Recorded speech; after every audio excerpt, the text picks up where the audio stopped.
Hi guys, problem nyo din ba ito sa inyo? Mesh bat na lagi siyang natatanggal at lumuluwang. May solusyon ako sa inyo. Ipapakita kung paano siya ayusin. So ayan, tanggalin lang natin yung buo niya sa gitna, yung tali na yan na puti. Tapos tanggalin niyo yung mga nuts niya. Kasi may gagawin tayo dyan mamaya. Ayan, tinanggal ko na siya. Next na gagawin natin, yung pinakadulo ng mesh, i-open nyo tapos ipasok niyo yung kamay nyo, hilahin nyo lang paloob yung haba ng mesh niya hanggang sa maubos yun. Tapos kapag okay na, stretch nyo lang siya. Tapos i-twist nyo. Tapos tanggalin nyo na sa kamay, twist nyo lang. Bali, ang gagawin natin dyan, yung pinakagitna niya, tatalian natin yan. Kaya tinwist ko siya para mas mahanap ko yung pinakagitna niya.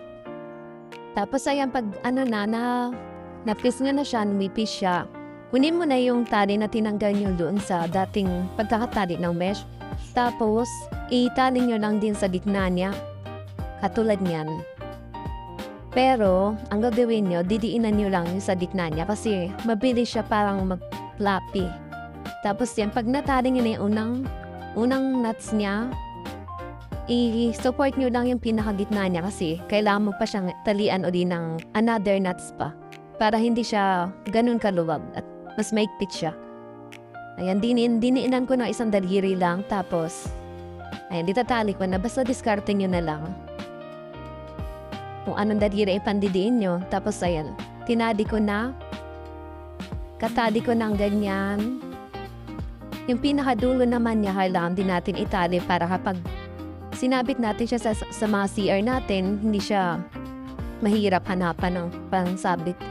So, ayan, natali ko na rin. Ayan, okay na. Bumalik na sa dating floppy, tsaka organized na siya at mas maganda ng tingnan.